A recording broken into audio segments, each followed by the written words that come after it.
سبحان اللہ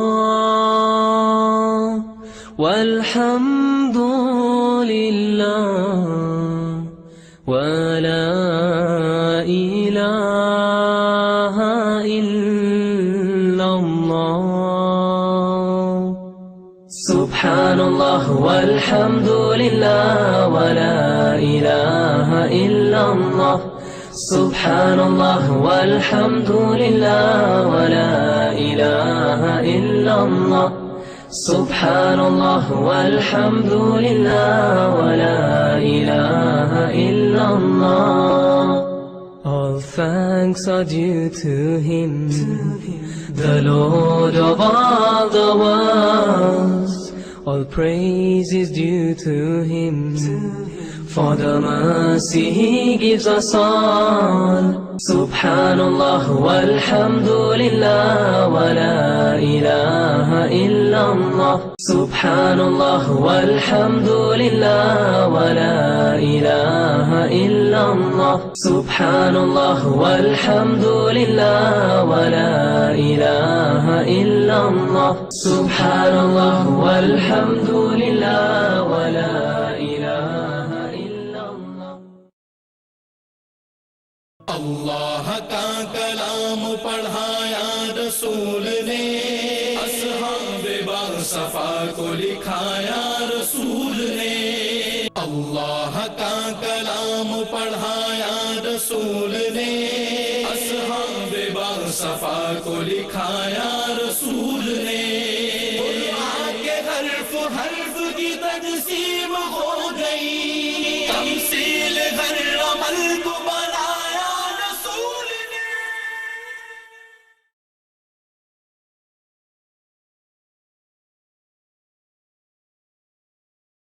بسم اللہ الرحمن الرحیم. بسم اللہ الرحمن الرحیم. قل هو اللہ احد. قل هو اللہ احد. اللہ الصمد. اللہ الصمد. لم یلد ولم یولد. لم یلد ولم یولد. ولم يكن له كفوا أحد. ولم يكن له كفوا أحد. الحمد لله رب العالمين والصلاة والسلام على سيد الأنبياء والمرسلين أما بعد أعوذ بالله من الشيطان الرجيم بسم الله الرحمن الرحيم ولا جناح عليكم فيما عرضتم به من خطبة النساء أو أكننتم في أنفسكم صدق الله العظيم. اللهم صل على محمد وعلى آل محمد وبارك وسلم. رب اشرح لي صدري ويسر لي أمري واحلل عقدة من لساني يفقهوا قولي واجعل لي وزيرا من أهلي آمين يا رب العالمين. ناظرین کرام السلام علیکم ورحمۃ اللہ وبرکاتہ. پروگرام بصیرت القرآن میں خوش آمدید. آج پروگرام نمبر 64 آپ کی خدمت میں پیش کر رہے ہیں، اور انشاءاللہ آج ہم مطالعہ کریں گے سورۃ البقرہ آیات 235 سے 237 کا. قاری سلمان صاحب نے الحمدللہ ان آیات کی تلاوت کے ذریعے آج کے اس پروگرام کا باقاعدہ آغاز فرما دیا ہے. حسب معمول ہمیشہ کی طرح ہمارے ساتھ ہمارے نوجوان ساتھی اسٹوڈیوز میں موجود ہیں، قرآن اکیڈمی سے بھی تعلق رکھتے ہیں اور شہر کراچی کی چند معروف یونیورسٹیز میں بھی پڑھ رہے ہیں. السلام علیکم ورحمۃ اللہ وبرکاتہ. وعلیکم السلام ورحمۃ اللہ وبرکاتہ. ٹھیک ٹھاک ہے؟ الحمدللہ. سمجھ آ رہی ہیں باتیں؟ جی ماشاءاللہ. کام تو آئندہ آئیں گی انشاءاللہ، لیکن آج سمجھ لیں تو اچھی بات ہے. ناظرین کرام چلتے ہیں. سب سے پہلے ہم سب کی یاد دہانی کے لیے نبی پاک صلی اللہ علیہ وسلم کا ایک مبارک فرمان. آئیے قرآن سیکھیں. فرمان نبوی صلی اللہ علیہ وسلم، جس نے قرآن کریم کی طرف دعوت دی اسے سیدھے راستے کی ہدایت عطا کر دی گئی. جامع ترمذی کی روایت ہے.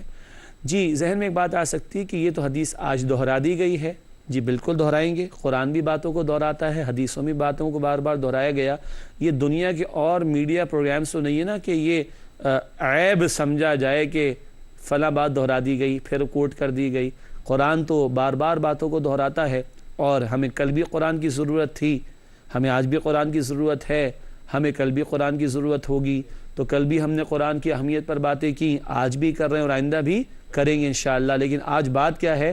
جس نے قرآن کی طرف دعوت دی اسے سیدھے راستے کی ہدایت عطا کر دی گئی. اللہ مجھے اور آپ کو دوسروں تک اللہ کا پیغام پہنچانے کی توفیق دے۔ یہ ایک چھوٹی تو نہیں کہوں گا، اللہ کے فضل سے قیمتی کوشش ہے، اللہ اسے قبول فرمائے۔ اور اگر آج چند لاکھ لوگ اگر اس پروگرام کو دیکھ رہے ہیں تو وہ کروڑ کیوں نہ ہو جائے۔ آپ دوسروں کو بھی دعوت دیجئے، اللہ تعالیٰ مجھے اور آپ کو سیکھنے کی، سمجھنے کی اور عمل کرنے کی توفیق عطا فرمائے۔ ناظرین کرام، چلتے ہیں اپنی ترتیب کے مطابق آگے اور آج کی زیر مطالعہ آیات کا ترجمہ سمجھتے ہیں۔ البقرہ آیات 235 سے 237، آئیے ترجمہ سمجھتے ہیں۔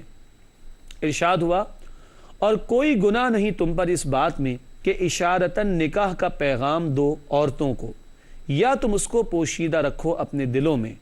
اللہ جانتا ہے کہ تم ان کو یاد کرتے رہتے ہو، لیکن اسے کوئی وعدہ نہ کرنا خفیہ طور پر، سوائے اس کے کہ تم کہہ دو کوئی بھلی بات، اور نہ پکی کر لو نکاح کی گرہ یہاں تک کہ عدت کا حکم پہنچ جائے اپنی مدت کو، اور جان لو کہ یقیناً اللہ جانتا ہے جو کچھ کہ تمہارے دلوں میں ہے، سو اس سے ڈرتے رہو، اور جان لو کہ بے شک اللہ بہت بخشنے والا، بڑے تحمل والا ہے۔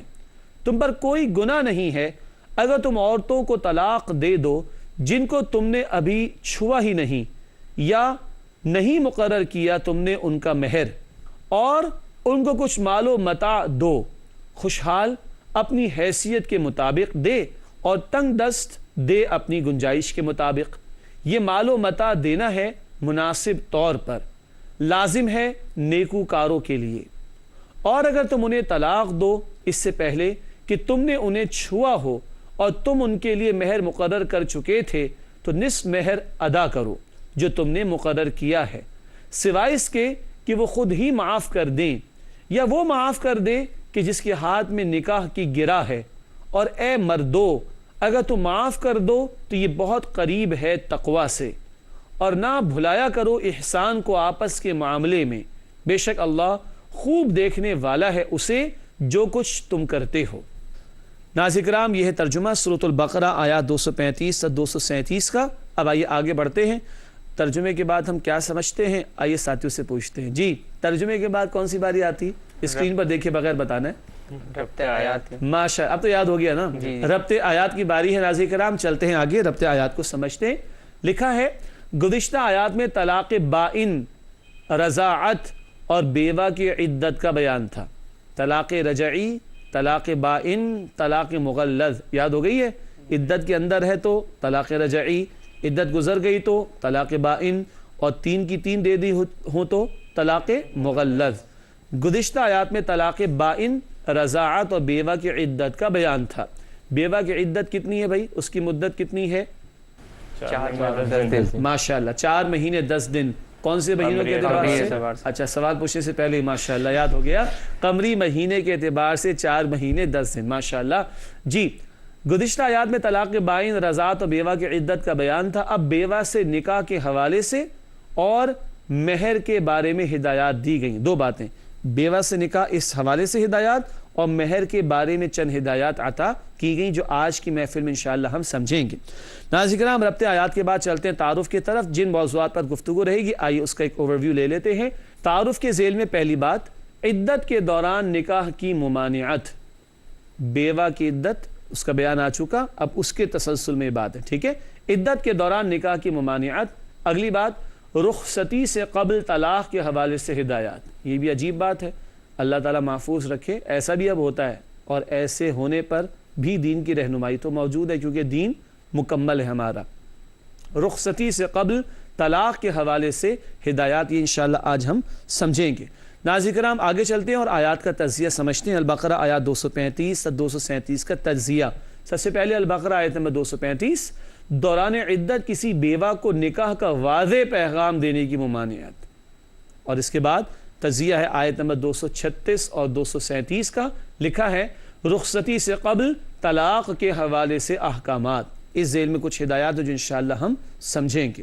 آگے چلنے سے پہلے ناظرین کرام سے اعتراض کر دیں کہ ترجمہ اور ربط آیات اور تعارف اور آیات کا تجزیہ ہم سمجھ چکے۔ اب چلتے ہیں ایک ایک آیت کے ترجمے اور تشریح کے بیان کی طرف۔ سب سے پہلے البقرہ آیت نمبر 235، آئیے اس کا مطالعہ کریں۔ ارشاد ہوا، وَلَا جُنَاحَ عَلَيْكُمْ فِي مَا عَرَّضْتُمْ بِهِ مِنْ خِطْبَةِ النِّسَاءِ او اکننتم فی انفسکم علم اللہ انکم ستذکرونہن ولکن لا تواعدوہن سرا الا ان تقولوا قولا معروفا ولا تعزموا عقدة النکاح حتى يبلغ الكتاب اجلہ وَاعْلَمُوا أَنَّ اللَّهَ يَعْلَمُ مَا فِي أَنفُسِكُمْ فَاحْذَرُوهُ وَاعْلَمُوا أَنَّ اللَّهَ غَفُورٌ حَلِيمٌ۔ سورۃ البقرہ آیت نمبر 235 سے آئیے اس کا ترجمہ سمجھتے ہیں۔ رب العالمین کی طرف سے ارشاد ہوا، اور کوئی گناہ نہیں تم پر اس بات میں کہ اشارتاً نکاح کا پیغام دو عورتوں کو، یا تم اس کو پوشیدہ رکھو اپنے دلوں میں۔ اللہ جانتا ہے کہ تم ان کو یاد کرتے رہتے ہو، لیکن ان سے کوئی وعدہ نہ کرنا خفیہ طور پر، سوائے اس کے کہ تم کہہ دو کوئی بھلی بات، اور نہ پکی کر لو نکاح کی گرہ یہاں تک کہ عدت کا حکم پہنچ جائے اپنی مدت کو، اور جان لو کہ یقیناً اللہ جانتا ہے جو کچھ کہ تمہارے دلوں میں ہے، سو اس سے ڈرتے رہو، اور جان لو کہ بے شک اللہ بہت بخشنے والا بڑے تحمل والا ہے۔ ناظرین کرام، یہ ہے سورۃ البقرہ آیت نمبر 235 کا ترجمہ۔ چلتے ہیں آج کی اس پہلی زیر مطالعہ آیت کی تشریح کی طرف۔ آئیے تشریح سمجھتے ہیں۔ پہلی بات ذکر کی گئی، عدت کے دوران کسی خاتون سے نکاح کرنا یا نکاح کا واضح الفاظ میں پیغام دینا جائز نہیں ہے۔ عدت کے دوران کسی خاتون سے نکاح کرنا یہ بھی حرام ہے، یا نکاح کا واضح الفاظ میں پیغام دینا جائز نہیں ہے۔ اگلی بات، تاہم اشارے میں نکاح کا پیغام دیا جا سکتا ہے۔ اب یہ بڑی دلچسپ بات ہے، اگر آپ سوال پوچھیں گے تو آپ کو بتا بھی دیں گے انشاءاللہ، لیکن واضح پیغام دینے سے منع کیا گیا، اشارتاً کوئی بات کہی جا سکتی ہے۔ البتہ بہت توجہ، پچھلی بات بیوہ کے بارے میں تو ٹھیک ہے، اگلی بات بہت قیمتی، ناظرین کرام ٹیکنیکل باتیں توجہ فرمائیے گا۔ البتہ جس خاتون کو اس کے شوہر نے 1 یا 2 طلاقیں دی ہیں، اس کی عدت کے اندر اشارے میں بھی نکاح کا پیغام دینا جائز نہیں۔ کیوں؟ اس کے ہاں تو رجوع کا امکان ہے نا، 1 طلاق دی رجوع کا امکان ہے، طلاق رجعی، 2 دی رجوع کا امکان ہے، طلاق رجعی، تو رجوع کا حق کس کا ہے؟ شوہر کا ہے، تو کوئی اور پیغام کیوں بھیجے بھائی؟ تو دوبارہ پڑھ رہا ہوں، البتہ جس خاتون کو اس کے شوہر نے 1 یا 2 طلاقیں دی ہیں، اس کو عدت کے اندر اشارے میں کبھی نکاح کا پیغام دینا جائز نہیں۔ بیوہ ہے، اس کا تو شوہر چلا گیا دنیا سے، اشارہ کر دیا ٹھیک ہے پیغام کے طور پر، لیکن ایک خاتون جو کسی کے نکاح میں تھی یا ہے کہہ لیجئے، اور اس نے بھی طلاق دی، وہ رجوع کا حق رکھتا ہے نا، تو 1 دی ہے، 2 دی رجوع کا حق ہے، یہاں عدت اگر گزر رہی ہے تو اشارتاً بھی نکاح کا پیغام دینے کی اجازت نہیں ہے۔ بات واضح ہو رہی ہے؟ الحمدللہ۔ جی آگے بڑا قیمتی ذکر ہے، اللہ ہمارے دلوں کی باتیں جانتا ہے، سو ناجائز ارادوں سے بچنا چاہیے۔ لوگوں کو کیا پتا کس کے دل میں کیا ہے، مگر اللہ کو سب کچھ معلوم ہے۔ انہ علیم بذات الصدور، بے شک اللہ سینوں کے رازوں سے بھی واقف ہے۔ ناظرین کرام، یہ ہے البقرہ آیت نمبر 235 جس کا ترجمہ اور جس کی تشریح ہمارے سامنے آئی۔ آگے چلتے ہیں اور البقرہ آیت نمبر 236 کا مطالعہ شروع کرتے ہیں۔ ارشاد ہوا رب العالمین کی طرف سے، لا جناح علیکم ان طلقتم النساء ما لم تمسوهن او تفرضوا لهن فریضہ ومتعوهن على الموسع قدره وعلى المقتر قدره متاعا بالمعروف حقا على المحسنین۔ سورۃ البقرہ آیت نمبر 236 ہے، آئیے اس کا ترجمہ سمجھتے ہیں۔ ارشاد ہوا، تم پر کوئی گناہ نہیں ہے اگر تم عورتوں کو طلاق دے دو جن کو تم نے ابھی چھوا ہی نہیں، یا نہیں مقرر کیا تم نے ان کا مہر، اور ان کو کچھ مال و متاع دو، خوشحال اپنی حیثیت کے مطابق دے اور تنگ دست دے اپنی گنجائش کے مطابق۔ یہ مال و متاع دینا ہے مناسب طور پر، لازم ہے نیکوکاروں کے لیے۔ ناظرین کرام، یہ البقرہ آیت نمبر 236 جس کا ترجمہ ہم نے سمجھا۔ آئیے اب اس کی تشریح کی طرف چلتے ہیں۔ تشریح میں پہلی بات ذکر کی گئی ہے، رخصتی سے قبل طلاق دینا جائز ہے۔ اس مسئلے کو سمجھ لیں، طلاق ویسے کیا ہے؟ ناپسندیدہ۔ بہت ساری ہدایات کے بعد طلاق کا مرحلہ آتا ہے، وہ سب تو ذہن میں رہے، لیکن یہ بات کہ رخصتی سے پہلے کیا طلاق ہو سکتی تھا؟ ہو سکتی ہے، یہ مسئلے کے طور پر سمجھا ہے، ورنہ طلاق ہے بڑی ناپسندیدہ شے، فوراً اور جلد بازی میں اس طرح کا معاملہ اور فیصلہ نہیں ہونا چاہیے۔ تو لکھا ہے کہ رخصتی سے قبل طلاق دینا جائز ہے۔ اگلی بات، البقرہ آیت 236 کی تشریح میں لکھی گئی ہے، اس صورت میں خاتون پر عدت کی پابندی نہیں ہے۔ بات سمجھ آ گئی؟ رخصتی کی بات تو پابندی ہے، لیکن رخصتی سے پہلے اگر طلاق دے دی تو عدت کا معاملہ نہیں ہوگا خاتون کے لیے۔ اگلی بات، اگر مہر مقرر نہیں ہوا تھا تو بھی حیثیت کے مطابق فراخ دلی کے ساتھ کوئی تحفہ دے کر بیوی سے علیحدگی اختیار کی جائے۔ لیجئے، طلاق ہو رہی ہے اور کیا دے کر؟ تحفہ دے کر۔ ناظرین آپ ذرا غور کیجئے گا، یہ اللہ کا کلام ہے، یہ قرآن کیا کہہ رہا ہے اس مقام پر؟ مہر مقرر نہیں ہوا، شوہر کہے میں کیا کروں، جاؤ، کچھ ہے نہیں میرے ذمہ، نہیں کوئی obligation نہیں میرے ذمہ، نہیں، قرآن کہتا ہے کچھ تو دے دلا کر فارغ کرو، کوئی تحفہ ہوگا، فقہاء نے لکھا کوئی جوڑا ہوگا۔ اتنا ناپسندیدہ معاملہ، مہر کسی وجہ سے طے بھی نہیں کیا تھا، رخصتی ہو گئی ہے، لیکن کیا ہے، کوئی نہ کوئی تحفہ دے کر بیوی سے علیحدگی اختیار کی جائے۔ یہ ہمارا دین۔ پھر عرض کر رہا ہوں تیسری مرتبہ ان نشستوں میں وہ بات کہ طلاق جیسے ناخوشگوار معاملے میں بھی اتنی خوبصورت تعلیمات عطا کی گئیں تاکہ اس ناخوشگوار معاملے کو بھی خوش اسلوبی کے ساتھ پائے تکمیل تک پہنچایا جائے۔ سمجھ آ رہی ہے؟ آج سے سمجھنے کا موقع ہے، لیکن بہرحال جو حضرات و خواتین شادی شدہ ہیں ذرا غور کریں، کتنا پیارا دین ہے، اتنے مشکل نازک معاملات میں بھی اتنی خوبصورت تعلیم ہمارے دین نے ہمیں عطا فرمائی۔ اگلی بات اشی میں لکھی ہے، طلاق جیسے ناخوشگوار معاملے کے لیے انتہائی عمدہ تعلیمات۔ جو میں نے چند جملے پیش کیے یہ اس کا خلاصہ ہے۔ طلاق جیسے ناخوشگوار معاملے کے لیے انتہائی عمدہ تعلیمات، یہ ہمارا خوبصورت دین جو زندگی کے تمام امور کے لیے، زندگی کے تمام معاملات کے لیے مکمل اعتبار سے رہنمائی عطا فرماتا ہے، خواہ انفرادی زندگی ہو یا اجتماعی زندگی کا معاملہ ہو۔ ناظرین کرام، الحمدللہ سورۃ البقرہ آیت نمبر 236 کا مطالعہ مکمل ہوا۔ ہم انشاءاللہ اب اپنا مطالعہ شروع کر رہے ہیں سورۃ البقرہ آیت نمبر 237 کے حوالے سے۔ یہ آج کی آخری زیر مطالعہ آیت ہے، آئیے اس کا ترجمہ سمجھتے ہیں۔ رب العالمین نے ارشاد فرمایا البقرہ آیت 237 میں، وَإِن طَلَّقْتُمُوهُنَّ مِن قَبْلِ أَن تَمَسُّوهُنَّ وَقَدْ فَرَضْتُمْ لَهُنَّ فَرِيضَةً فَنِصْفُ مَا فَرَضْتُمْ إِلَّا أَن يَعْفُونَ أَوْ يَعْفُوَ الَّذِي بِيَدِهِ عُقْدَةُ النِّكَاحِ وَأَن تَعْفُوا أَقْرَبُ لِلتَّقْوَى وَلَا تَنْسَوُا الْفَضْلَ بَيْنَكُمْ إِنَّ اللَّهَ بِمَا تَعْمَلُونَ بَصِيرٌ۔ یہ ہے سورۃ البقرہ آیت نمبر 237۔ آئیے اس کا ترجمہ سمجھتے ہیں۔ ارشاد ہوا، اور اگر تم انہیں طلاق دو اس سے پہلے کہ تم نے انہیں چھوا ہو اور تم ان کے لیے مہر مقرر کر چکے تھے تو نصف مہر ادا کرو جو تم نے مقرر کیا ہے، سوائے اس کے کہ وہ خود ہی معاف کر دیں یا وہ معاف کر دے کہ جس کے ہاتھ میں نکاح کی گرہ ہے۔ اور اے مردو، اگر تم معاف کر دو تو یہ بہت قریب ہے تقوی سے، اور نہ بھلایا کرو احسان کو آپس کے معاملے میں، بے شک اللہ خوب دیکھنے والا ہے اسے جو کچھ تم کرتے ہو۔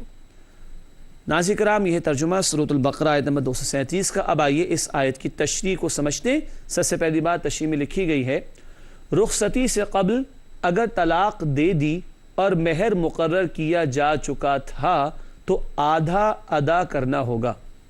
پچھلی بات کیا تھی؟ مقرر نہیں تھا تو کچھ ادا کرنا تو نہیں ہے، لیکن کچھ دینا ضرور چاہیے، مثلا کوئی جوڑا وغیرہ۔ اب کیا ہے؟ رخصتی سے قبل اگر طلاق دے دی اور مہر مقرر کیا جا چکا تھا تو آدھا ادا کرنا ہوگا۔ طلاق ہوئی ہے مگر رخصتی سے پہلے تو آدھا مہر ادا کرنا ہوگا۔ ایک صورت کیا ہوگی؟ رخصتی بھی ہو گئی، مہر مقرر تھا تو کتنا ادا کرنا ہوگا؟ پورا ادا کرنا ہوگا، وہ تو عام روٹین کی بات ہے۔ ایک مسئلہ اور ہے، کبھی ایسا ہوتا ہے کہ مہر مقرر نہ ہوا تو اب کتنا ادا کرنا ہوگا؟ تو پھر مہر مثل ہوتا ہے۔ کیا؟ مہر مثل۔ کیا بات عرض کر رہا ہوں؟ نکاح ہو گیا، رخصتی کا معاملہ ہو گیا، مہر مقرر نہ ہوا تو اب ادا ہوگا مہر مثل۔ کیا ادا ہوگا؟ مہر مثل۔ ہاں، مہر مثل اسے کہتے ہیں کہ جو خاتون یعنی اہلیہ یا بیوی ہے وہ اس کے خاندان کی عورتوں کا جو اوسطاً عمومی طور پر مہر ہوتا ہے وہی اس کے شوہر کو اسے ادا کرنا ہوگا۔ کس صورت میں ہے کہ مہر مقرر نہیں تھا تو کون سا ادا کیا جائے گا؟ مہر مثل۔ یہ نوٹ کر لیجئے گا۔ آگے لکھا ہے، ہاں اگر بیوی اپنا حق معاف کر دے تو شوہر کو کچھ نہیں دینا پڑے گا۔ یہ معاف کرنے کی اجازت کسے ہے؟ بیوی کو۔ لیکن ہمارے ہاں عمومی اعتبار سے بات کر رہا ہوں ناظرین کرام، عمومی اعتبار سے مرد یہ سمجھ بیٹھتا معاف تو ہو ہی گیا ہے، او بھائی سمجھنے سے معاف نہیں ہوتا، یا زبردستی معاف کرایا جاتا ہے تو زبردستی بھی معاف نہیں ہوتا، اللہ کے یہاں جواب دینا پڑے گا۔ یہ عورت اپنی خوشی سے چاہے تو معاف کرے، لکھا ہے ہاں اگر بیوی اپنا حق معاف کر دے تو شوہر کو کچھ نہیں دینا پڑے گا۔ اگلی اور آخری بات اس ذیل میں لکھی ہے، البتہ اگر شوہر فیاضی کا برتاؤ کرتے ہوئے پورا مہر ہی دے دے تو یہ زیادہ پرہیزگاری والا طرز عمل ہے۔ کہا نا اے مردو تم ہی معاف کر دو تو بہتر، تو مرد کا معاف کرنا کیا بھاگ جائے کچھ بھی نہ کرے؟ نہیں چھوڑو بھائی چھوڑو معاف کرو، نہیں، اس کو کہا کہ دینا کتنا تھا؟ آدھا۔ مرد کا معاف کرنا کیا ہے؟ پورا ہی دے دے۔ مرد ہے نا بڑا رکھا اس کو اللہ نے تو بڑے پن کا ثبوت پیش کرے، جہاں بڑے پن کا ثبوت پیش کرنا پڑتا ہے وہاں بھیگی بلی بن جاتے ہیں ہمارے مرد، یا نا ہنجار اور نالائق ہو جاتے ہیں۔ ارے اپنے آپ کو تم نے بڑا سمجھا ہے تو بڑے لوگوں کا دل بھی بڑا ہونا چاہیے اور بڑے پن کا ثبوت بھی پیش کرنا چاہیے۔ اس سے لکھا ہے کہ البتہ اگر شوہر فیاضی کا برتاؤ کرتے ہوئے پورا مہر ہی دے دے تو یہ زیادہ پرہیزگاری والا طرز عمل ہوگا۔ ناظرین کرام الحمدللہ آج کی زیر مطالعہ آیات البقرہ 235، 236 اور 237 کا بیان تو مکمل ہوا۔ چلتے ہیں ہمارے ساتھیوں کی طرف اور دیکھتے ہیں کہ آج یہ ہم سے کیا سوالات کر رہے ہیں۔ ویسے ایک بات بتا دوں، یہ گزشتہ چند نشستیں کافی مشکل تھیں ان لوگوں کے لیے، ابھی اسٹوڈنٹ لائف میں ہیں، ابھی زندگی کی باہر انشاءاللہ آگے چل کر دیکھیں گے، لیکن بہرحال قرآن کا مطالعہ ہو رہا ہے تو یہ بنیادی باتیں ہم آپ کے سامنے رکھ رہے ہیں، وہ یہ بھی سیکھ رہے ہیں، ہم سب بھی سیکھ رہے ہیں۔ اللہ ہم سب کو سیکھنے کی اور عمل کرنے کی توفیق عطا فرمائے۔ چلتے ہیں سوالات کی طرف اور پوچھتے ہیں کہ آج اس ساتھیوں کے ذہنوں میں کیا سوالات ابھرے ہیں۔ جی آیا سوال آپ کا؟ جی، بیوہ عورتوں کو اشارتاً نکاح کا پیغام دینے کی اجازت ہے، اشارتاً سے کیا مراد ہے؟ اس کی کچھ مثال دے کے وضاحت کر دیں۔ ہاں آپ نے میرا جملہ پکڑ لیا تھا کہ اس میں کچھ مثالیں بھی ہو سکتی ہیں، اور انہوں نے جملہ پکڑ کے سوال کر لیا کہ بیوہ عورت ہے، عدت کی مدت ابھی گزار رہی ہے تو قرآن نے واضح نکاح کا پیغام دینے سے منع کر دے، اشارتاً ہو سکتا ہے۔ یہ اشارتاً کیا ہو سکتا ہے اس کی کچھ مثالیں ٹھیک ہے جی دے دیتے ہیں، فقہاء نے لکھی، مفسرین نے بیان کی۔ مثلا کوئی یہ پیغام بھجوا دے، اچھا پیغام خود پہنچانے کی ضرورت نہیں ہے، کسی اور کے ذریعے بھی، کہ ہاں جی انہوں نے کہا ہے کہ اللہ خیال رکھے گا، بس ٹھیک ہے صحیح، ہاں جی کبھی آئندہ کبھی نکاح کا ارادہ ہو تو مشورہ کر لیجئے گا، صحیح۔ تو اس نوعیت کا کہ جس میں ذرا مبہم سی بات ہو، بالکل دو ٹوک بات نہ ہو، دو ٹوک بات منع کی گئی، مبہم سی بات ہو، اشارے کنائے کے اندر وہ بات ہو جائے تو اس میں کوئی حرج کی بات نہیں ہے۔ باقی اور مثالیں چاہیے تو پھر تفاسیر کا مطالعہ کر لیجئے گا، ٹھیک ہے جی۔ طلحہ آپ کے پاس کوئی سوال؟ قرآن میں مہر پہ کافی تذکرہ آیا ہے تو اس کی اسلام میں کیا اہمیت ہے مہر کی؟ ماشاءاللہ بہت قیمتی سوال ہے۔ طلاق ہو رہی ہے اور ناخوشگوار معاملہ ہے اور مہر پر زور دیا جا رہا ہے، اور جبکہ مہر کی ادائیگی کا معاملہ کب ہونا چاہیے؟ جب نکاح ہو رہا ہو۔ تو مہر کی اہمیت ہمارے دین میں کیا ہے؟ قرآن کا حکم ہے، نبی کریم صلی اللہ علیہ وسلم کا حکم ہے، شوہر کا فرض ہے، شوہر کے ذمے قرض ہے اور بیوی کا حق ہے۔ یہ جو ہمارے معاشرے میں زبردستی معاف کرا لیتے ہیں یہ معاف نہیں ہوتا، سمجھ لیا کہ معاف ہو گیا، یہ نہیں ہوتا۔ خوشی سے بیوی معاف کرے گنجائش ہے، مگر مرد بنے اور ادا کر دیا کرے۔ آج لاکھوں روپے فضول رسومات، ابٹن کی، مہندی کی، مایوں کی اور نہ جانے کیا کچھ، اور جہیز کی لعنت پر لاکھوں کروڑوں لگا دیتے لوگ دکھاوے کے لیے، اور مہر جو فرض ہے، جو قرض ہے شوہر کے ذمے، اس کے ادا کرنے کی بات آتی تو بھاگ جاتے ہیں، اور وہ بھی ہلکا پھلکا دے کے فارغ ہوتے۔ اللہ نے جو وسعت دی اس کے مطابق دے۔ یہ بیوی کو ویلکم کہنے کا ایک انداز بھی ہے، اور شوہر کا فرض اور بیوی کا حق ہوتا ہے۔ ناظرین کرام اس کی توجہ مزید کرانا چاہوں گا ایک حدیث پاک کے ذریعے جو مسند احمد میں ہے۔ نبی اکرم صلی اللہ علیہ وسلم نے ارشاد فرمایا، جس نے کوئی مہر طے کیا اور ادا کرنے کا ارادہ نہیں، جس نے کوئی مہر طے کیا اور ادا کرنے کا ارادہ نہیں، تو قیامت کے دن وہ اللہ کے حضور زانی کی حیثیت میں پیش ہوگا۔ اس قدر سخت بات ہے، اس قدر سخت بات ہے۔ مسند احمد کی روایت ہے۔ اللہ تعالی ہمیں شریعت کے احکامات پر عمل کرنے کی توفیق عطا فرمائے۔ جی عمر آپ کے پاس کیا سوال ہے؟ ان آیات میں مردوں کے لیے بار بار تقوی کی یاد دہانی سامنے آئی اور زور بھی دیا گیا، اس پہلو کو مزید وضاحت کریں۔ ماشاءاللہ ہیں تو نوجوان، سوال مردوں کے بارے میں کر لیا انہوں نے۔ مردوں کو بڑی تقوی کے حوالے سے تلقین کی گئی ہے۔ اصولی طور پر تو تقوی کی تلقین سب کے لیے ہے، اور قرآن تو سارے انسانوں کے لیے کہتا ہے۔ سورہ نساء کی آیت نمبر 1، یا ایھا الناس اتقوا ربکم، اے انسانوں اپنے رب کا تقوی اختیار کرو. تقوی اللہ کا خوف دل میں ہونا، اس بات کا لحاظ رکھنا کہ ہماری ہر حال سے اللہ واقف ہے، ہمارے دل میں کیا، زبان پر کیا، عمل میں کیا، سب اللہ کے علم ہے. شوہر کے دل میں بھی اللہ کا خوف ہو، بیوی کے دل میں بھی اللہ کا خوف ہو. اسی لیے نوٹ کیجئے گھریلو زندگی کے بارے میں بہت ساری باتیں آ رہی نا، بار بار تقوی کا ذکر آ رہا ہے. اہمیت کیا ہے؟ اگر مردوں اور شوہروں کی بات کریں تو اکثر چونکہ عورت ذات کو اللہ نے کمزور پیدا کیا اور مرد کو گھر کا سربراہ بنایا، تو ہو سکتا ہے وہ اپنی اتھارٹی کا غلط استعمال کر لے، تو اس کو یاد دلایا جا رہا ہے اللہ سے ڈرو. تو اگر اپنے آپ کو بڑا سمجھتے ہو تو سب سے بڑا کون ہے؟ اللہ سبحانہ و تعالی. تو یہ خوف اس کے دل میں پیدا کیا جا رہا ہے. گو کہ اللہ کے سامنے جواب دہی کا احساس شوہر کے دل میں بھی ہونا چاہیے اور بیوی کے دل میں بھی ہونا چاہیے، اور مزید ایکسپینڈ کرے تو ماں باپ کے دل میں بھی ہونا چاہیے، اولاد کے دل میں بھی ہونا چاہیے، ہر فرد کے دل میں ہونا چاہیے. تبھی معاشرے کی اصلاح ہو سکے گی اور فساد سے ہم بچ سکیں گے انشاءاللہ تعالی. ناظرین کرام الحمدللہ سوالات کا سلسلہ بھی مکمل ہوا. چلتے ہیں پروگرام کے آخری لمحات ہیں اپنے مختصر سیگمنٹس کی طرف. سب سے پہلے آج قرآنی معلومات میں ایک اور اہم نکتہ ہے. پچھلے پروگرام میں ذکر کیا تھا نا، قرآن کا پہلا ترجمہ فارسی زبان میں ہوا. آج اردو میں بات کرتے ہیں. ذرا غور کیجئے کیا لکھا ہے اسکرین پر. اردو میں قرآن کریم کے تقریباً 50 سے زائد تراجم موجود ہیں. یہ 150 سال 200 سال پر پھیلا ہوا معاملہ ہے. 50 سے زیادہ ترجمے اردو زبان میں موجود ہیں. دنیا میں اور کسی زبان میں اس کی مثال نہیں ہوگی.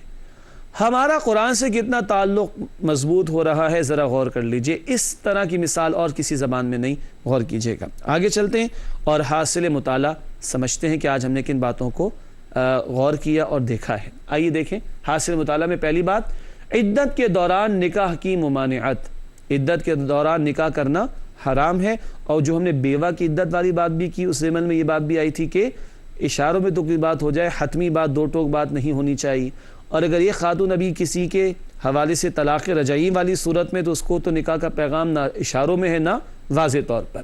اگلی بات، رخصتی سے قبل طلاق کے حوالے سے ہدایات، اور اسی ذیل میں مہر کے حوالے سے بھی گفتگو آئی تھی الحمدللہ. آخری بات حاصل مطالعہ میں ہے طلاق جیسے ناخوشگوار معاملے کو خوش اسلوبی سے پائے تکمیل تک پہنچانے کی تلقین. ناظرین ایمان ہوگا تو مانیں گے ان باتوں کو، عمل بھی کریں گے. اللہ مجھے آپ کو ایمان کی اور عمل کی توفیق عطا فرمائے. آگے چلتے ہیں اور جائزہ لیتے ہیں مزید آج کے اس پروگرام میں. پہلی بات، کیا ہم ازدواجی زندگی کے بارے میں اپنی اور اپنے گھر والوں کی تعلیم و تربیت کا اہتمام کرتے ہیں؟ جی انگلش ہم نے پڑھ لی، پڑھا لی، آئی ٹی کے اندر ایکسپرٹ ہم ہو گئے، فائنانس کے اندر ہم چیمپئن بن گئے معذرت کے ساتھ، ٹھیک ہے، دنیا جہاں کے علوم و فنون ہم نے حاصل کر لیے. دین کا بنیادی علم اپنے لیے اپنے گھر والوں کے لیے ہم نے انتظام کر رکھا ہے تعلیم و تربیت کا. غور کیجئے گا. اگلا اور آخری سوال جائزے کے طور پر، کیا ہم نکاح اور اس کے متعلقہ امور کے لیے اہل علم سے رہنمائی کا اہتمام کرتے ہیں؟ ارے بچہ بیمار ہوتا ہے تو کس کے پاس جاتے ہیں؟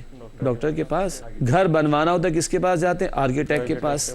تو دین کا فہم لینا ہے تو دین والوں کے پاس جائیں گے. سیکھتے ہیں کہ نہیں؟ اگر آرکیٹیکٹ سے مشورہ نہیں کیا اور خود اپنی مرضی سے گھر بنوایا تو پھر بارش میں چھت تو ٹپکے گی، ہوگا نا مسئلہ. اور دین کی رہنمائی حاصل نہیں کریں گے تو گاڑی گڑبڑ تو کرے گی، اللہ کی اطاعت کی راہ میں آگے نہیں بڑھ سکیں گے. کیا ہم نکاح اور اس کے متعلقہ امور کے لیے اہل علم سے رہنمائی کا اہتمام کرتے ہیں؟ اللہ مجھے اور آپ کو رہنمائی لینے کی توفیق اور اس کے تقاضوں پر عمل کرنے کی توفیق عطا فرمائے.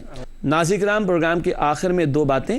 گزشتہ سوال کا جواب، پچھلے پروگرام میں سوال رکھا گیا تھا مرد عورتوں پر قوام ہیں، یہ بات کس آیت میں بیان کی گئی؟ ہم نے آپ کو ہنٹ بھی دی تھی. سورہ نساء کی ابتدائی 100 آیات دیکھ لیجئے گا. ذکر ہے سورہ نساء آیت نمبر 34 میں 34، الرجال قوامون علی النساء، مردوں کو عورتوں پر حاکم بنایا گیا.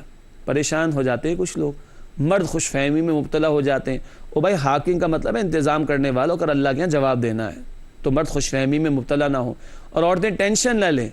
حاکم بنایا تو اب اس کی ذمہ داری ہے کہ تمہاری کفالت کرے، تمہاری حاجات و ضروریات کو پورا کرے. اس میں کوئی پریشانی کی بات نہیں. سورہ نساء آیت نمبر 34 میں یہ الفاظ آئے ہیں. آج کا سوال نوٹ کر لیجئے گا. رشتہ دار کو اس کا حق ادا کرو، رشتہ دار کو اس کا حق ادا کرو، یہ بات کس آیت میں بیان کی گئی ہے؟ اور اس کے لیے جو ہنٹ ہے وہ ہے 15واں پارہ. 15ویں پارے میں تلاش کیجئے گا، آپ کو جواب ملے گا انشاءاللہ تعالی. ناظرین کرام الحمدللہ آج کے پروگرام کا وقت مکمل ہوتا ہے. آپ تمام ساتھیوں کا بہت شکریہ, بڑی مشقت آپ کرتے ہیں, اللہ تعالیٰ قبول فرمائے. ناظرین کرام, اپنی دعاؤں میں ہم سب کو یاد رکھیے گا. اسی کے ساتھ اجازت. وآخر دعوانا ان الحمد للہ رب العالمین, والسلام علیکم ورحمۃ اللہ وبرکاتہ.